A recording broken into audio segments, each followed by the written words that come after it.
Hey guys, how's it going? I hope you're having a powerful and productive day. Today's video is about advice for 20-year-olds and advice for young people, and kind of the three most important points I think are worth mastering early in your 20s. And the context here is really important. And I'm going to talk about this, that the context of advice, that who's giving you advice and whether they're giving this to you out of a place of ego or out of a place of trying to see you for who you are makes a big difference.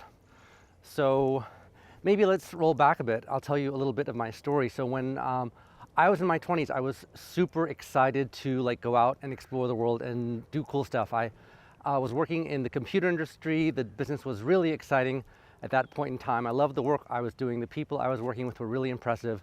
I was traveling around the country, mostly in the US, also sometimes to Europe, but mostly in the US, Chicago, New York, California, that kind of stuff.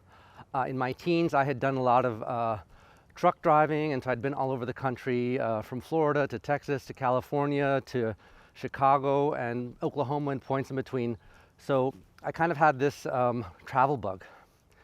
And at the same time, I was really curious about the world. I wanted to have success in life. I was going after things with work, with relationships, with friends.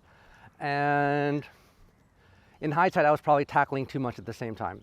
And that although I had good people in my life who were trying to do good things for me and trying to give me good feedback and good advice, it didn't always work because that advice wasn't always right for me, right?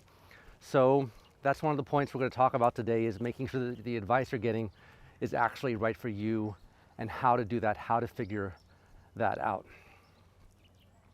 So yeah, reflecting out of all that experience and what I wish for I could have had when I was in my 20s, I try and communicate that with you now. So I'm hoping that this might be of some value to you and some help to you. So point number one, tip number one, is use this time to figure out who you are. Figure out really who you are.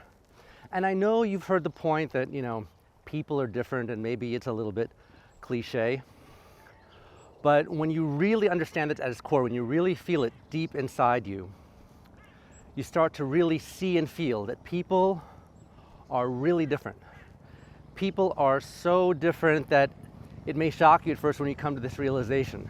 So if you haven't had that deep knowing, that deep feeling to understand how different people are, I think that's an experience worth having.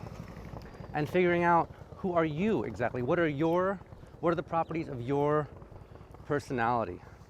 So what are the things that bring you joy? What are the things that annoy you? What are the things that make you glow and smile and happy and jump up and down for joy? And what are the things that make you angry and frustrated and challenged? And identifying all that, you can use all kinds of different ways to do this, with writing, with reading, with friends, with personality tools, and start to get to know yourself, get to know who you are. Take a break from your environment. I think that's why travel is so great. Take a break from your normal environment and use the opportunity to figure out who you are. And it doesn't have to be some big crazy trip. You could take a weekend trip that's just an hour or two away, something simple, something easy, to just go to the next town over and just be alone for a day or two and interact with new people and see, who are you? Really knowing who you are. I do suggest also looking at the personality assessments. There are just different personality tools out there, and I have some videos about that, like the Big Five, the Myers-Briggs, and the whole context of those tools and what they mean, what's good about them, what's bad about them, what weaknesses they have. So use all those tools: personality, reading, writing, vlogging, friends. Figure out who you are and know deeply who you are, because I think part of the journey as young adults is to kind of get back in contact with our true spirit. I mean, you may remember back the time when you were a little kid and you were so excited about different things, and hopefully you still have that excitement now. And feeling that excitement deep inside you, feeling that joy to wake up in the morning, that desire to do something, that you're excited for something in your day, that there's people and things out there that you really want to engage with. That's so freaking awesome. And maintaining that joy in life is kind of knowing who we are and what we want to engage in, what do we want to experience, what do you want to experience for yourself, and what do you want to offer the world. And obviously there's different things that are appropriate at different times. There's times in life where we might be more focused on ourselves and maybe we're taking a bit more, and there are times in our life when we're more focused on others and giving a bit more. And of course it's all about balance for the time and situation and phase of life that you're in. So that's number one, know who you are. Number two is building tools. There's a whole set of tools, there's a whole body of knowledge that isn't taught in most normal schools. And I'm talking about a body of knowledge of social mastery, psychological mastery, emotions, feelings, relationships. There's a whole set and series of tools that are super valuable, and I think it's kind of lame that schools don't teach this, because I think it's kind of unfair to put young adults in this situation, to set them out into the world after college, send them into jobs and send them into situations with new roommates and send them traveling around the world without having these tools, because these tools exist, they're well known, and they're super powerful. For example, there's a tool called authentic relating. This is a tool that you can use with close friends to express more directly your needs and wants in a manner that's, fair and loving and caring. So how do I express my needs to the other person while at the same time being fair and considerate and loving of their perspective and their needs? There's tools like emotional awareness. So how can I be aware of the feelings in my body, the feelings I'm getting from my environment, and what are they trying to tell me? How can I use these tools effectively to guide me in the actions I'm taking and in the perceptions I'm taking? Because our perception system is a very dynamic thing based on, it's kind of random, right? Based on our upbringing to date, what things we've learned so far, our perception may or may not be well tuned and well suited to our current situations. And it's a constant process to keep that perceptive situation in tune.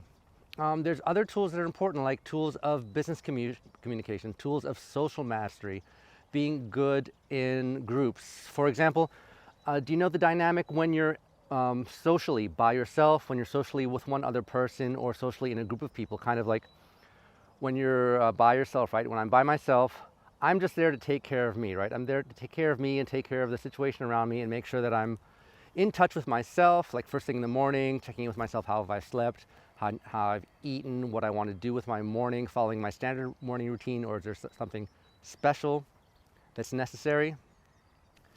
And this is a different dynamic from when I'm in a one-on-one setting with another person, with a friend. So when I'm in a one-on-one setting with a friend, it becomes a two-person dynamic where I want to find the interface, find the common ground, so I can interface and communicate with the other person, so I can see where they are, that I can be fully present and fully in contact with my friend and see what's going on with them, and at the same time be present with myself to see what I'm noticing, what I'm feeling, what I'm hearing from them, what I'm seeing when I observe them, and be in that communication dynamic. So that's a whole set of skills right there.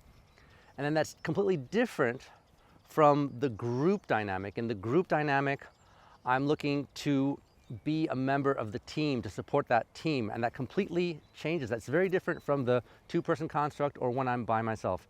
In the group dynamic, I want to support the group energy, and I have to kind of, in a way, submit myself to that, if that makes any sense, in a loving way. Just as an example, if the group wants to go out to eat, right? One person says, hey, I want pizza. The other person says, hey, I want Asian food. I can either say yes for one of the choices, or maybe reflect my choice, hey, I'm really in the mood for Italian, or just stay silent. I don't feel in that context it's appropriate for me to shoot down one of the other choices, say, oh my God, that Asian food, I can't stand that. I find that inappropriate in a group context, because then I'm killing the group energy and I'm just being a bad team player. So even if I don't like any of the other choices that the other people are offering, I can either offer one of my choices or keep my mouth shut in order to support the group dynamic, because I'm really there to be with the people, to be with the friends, and to support the team spirit.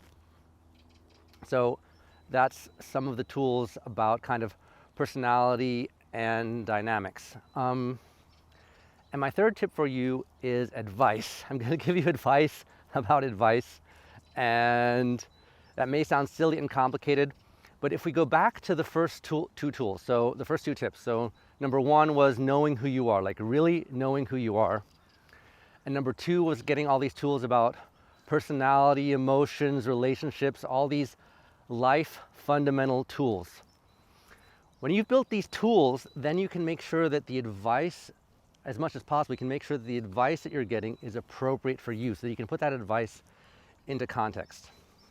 Because the advice that people give you may be coming from any one of very many different contexts, and it's really hard, especially when we're young, and sometimes even when we're old. It's really hard to figure out sometimes. It's challenging to figure out, what is this advice? Where is this coming from? Is this coming from a place of love and compassion? Is the person seeing me for who I am? Do they really want to see me blossom and grow and unfold in a healthy way?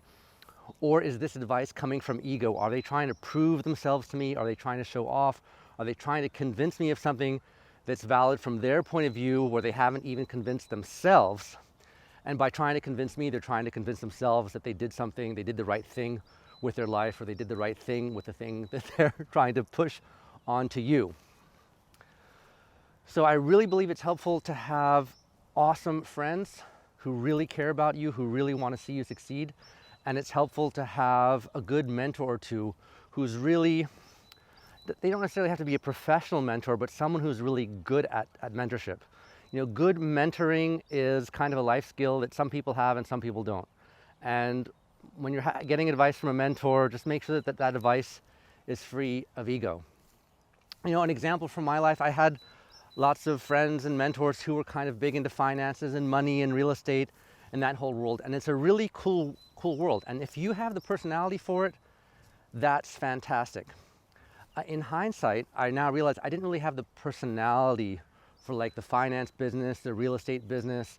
That wasn't really a match for me. So all this advice that I was getting, although it was good advice if I wanted to be in the finance or real estate business areas, it wasn't good for me. I'm not the kind of person who really wants to be involved in heavy duty, day-to-day finances, markets, real estate holdings, all that stuff. Not really a good match for my personality. And it took me a long time to figure. I had really spent a lot of time and a lot of years in the whole finance real estate world, and also suffered a lot because of it, because of financial losses and challenges and other things, that I realized it took me too long to realize this advice and this track wasn't really right for me.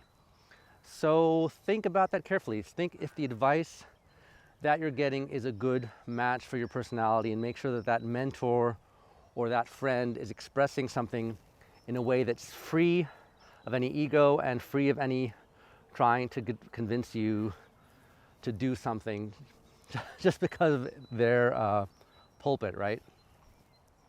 So those three things: knowing who you are, building the tools, and getting good advice that's matched for you. Because really, I think the opportunity in your 20s is to kind of check in, see who you are, and are you a well-rounded person? Have you built and developed all the tools that you need to go forward at a good pace in life? Are you balanced in terms of organizational skills? Are you balanced in terms of friends and social skills? How are your relationships? How's your dating life? How's your friend circle? Are you in contact with other generations, family, mentorships? How's your devotion and commitment to work? Do you know if you want to work at a company or be an entrepreneur? What's your relationship with travel? What are the things that kind of trigger you? What are your blocking points? What are your things that are driving you absolutely nuts? And those things, figuring out what those things are and kind of rounding yourself out, and also at the same time being aware of your joy, being able to express your joy every day, every week. I talk in another video about doing a joy list. Being in contact with you and your joy, and making sure that you're well-rounded so you can tackle the world in an effective manner. I think that's the opportunity in your 20s.